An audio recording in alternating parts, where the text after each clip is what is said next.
El ejercicio que vamos a resolver es un ejercicio muy sencillo de cubiertas en la que todos los aleros tienen la misma cota y los faldones tienen la misma inclinación.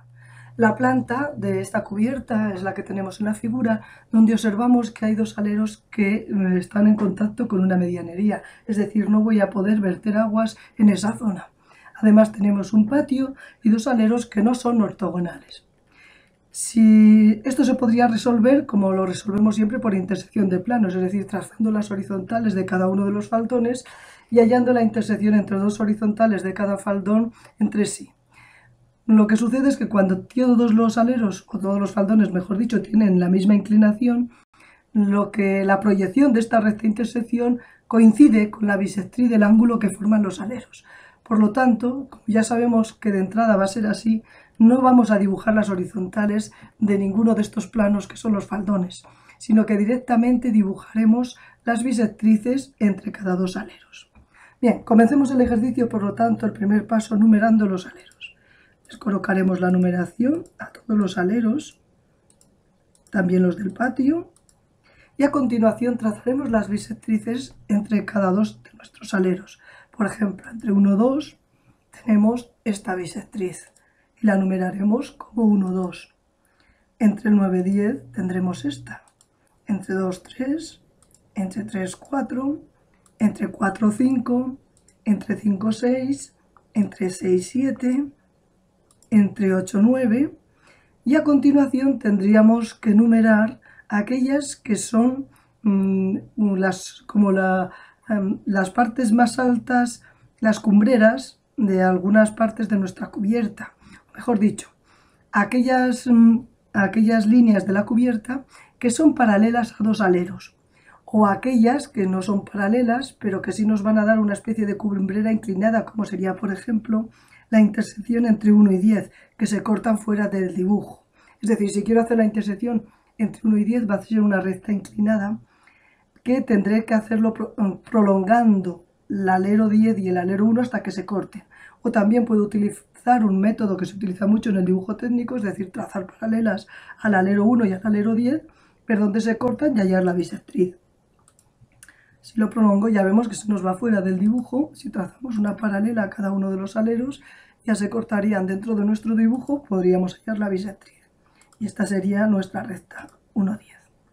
Bien, si empezamos la resolución de cubiertas, pues comenzaríamos hallando la intersección entre 1 y 10. Pero antes de comenzar esto, vamos a hallar, como decíamos antes, aquellas aristas de la cubierta que, como son intersección entre dos faldones que ascienden para encontrarse y que tienen los aleros paralelos, pues se encontrará paralela a esos dos aleros. Por ejemplo, entre 2 y 9 tendremos una arista paralela, la 2, 9. Entre 3 y 5 tendremos una arista paralela, la 3, 5. Entre 8 y 7 tendremos una arista paralela, la 8, 7. Bien, pues una vez que nos hemos trazado esto, si no nos lo hubiéramos trazado, nos lo pediría la misma forma de resolución, pero si las tenemos trazadas nos facilita mucho, si sabemos que estas líneas existen, nos facilita mucho la resolución del ejercicio. Bien, comencemos entonces por la parte superior. Vemos que se nos corta la bisectriz 1, 10 con la 1, 2. Si eso es cierto, la otra recta casi siempre en un punto pasa entre rectas, a veces 4 porque ha habido una condensación de 2 puntos, pero generalmente 3, y se cumple siempre que si quitamos el número común de esas dos bisectrices, la arista que tiene que pasar por ahí es la 2, 10 en este caso, es decir, la 1, 10 y la 1, 2 tienen el número 1 en común. Si quito el número 1 me quedaría 2, 10, pues la recta que tiene que pasar por ese punto de encuentro sería la bisectriz 2, 10, así que hallamos la bisectriz 2, 10, prolongamos el alero 10 hasta que corte al 2, hallamos la bisectriz y la bisectriz tiene que partir de este punto y llegar hasta el encuentro con la 1, 2 y la 1, 10. Bien, a la 2, 10 la ha cortado la 9, 10, por eso solo hemos dibujado en línea continua ese trozo que va desde la 9, 10 a la 1, 10. Bien, si eso es cierto que la 9, 10 se corta con la 2, 10, quiere decir que en ese mismo punto tiene que encontrarse con la 2, 9, que ya la teníamos trazada y que vemos que se cumple perfectamente. Bien, si continuamos adelante nos encontramos que la 2, 9 y la 2, 3 se cortan entre sí, es decir, por ese punto tiene que pasar una que se llame 3, 9. Por lo tanto, vamos a hallar la intersección de 3 con 9. Alargamos la 3, hallamos la bisectriz, esa sería la 3, 9.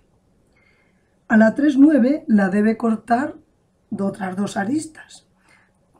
Por aquí no podríamos hallarlo, pero es mejor que comencemos ahora a resolver la cubierta, que ya la tenemos resuelta por el número de bisectrices que hemos trazado, a partir del 4. Es decir, la 3, 4 y la 4, 5 se cortan en un punto y por ahí tiene que pasar la 3, 5, que ya la tenemos trazada.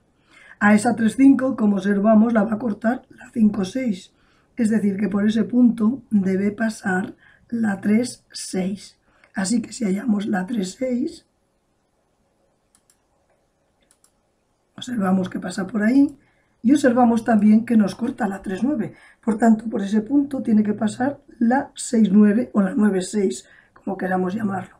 Por lo tanto, si hacemos la intersección entre la 9 y la 6, con paralelas, como hicimos anteriormente, pues ahí tendríamos la 9, 6. La 9, 6 ha cortado a la 8, 9. Por lo tanto, tiene que pasar por ahí la 6, 8. Así que si trazamos la 6, 8, observamos perfectamente que corta y que vemos que va a unirse al punto de corte de la 8, 7 y la 6, 7, con lo cual cierra nuestra cubierta. Siempre que suceda eso, quiere decir que hemos resuelto bien la cubierta porque cierran todos los puntos. Pues ya tendríamos nuestra cubierta resuelta y solo habría que marcar la dirección de las aguas, que ya sabemos que siempre es la dirección perpendicular al alero que se trate. Por ejemplo, si tenemos el faldón 1, 10, 1, 2, ese faldón tiene un número en común, que es el 1. Luego el agua irá perpendicularmente al faldón 1, al alero 1 por todo ese faldón. Lo mismo si tenemos el 1, 2, 2, 10, pues el agua irá perpendicular al alero 2, siempre con esa inclinación, pero perpendicular al alero 2.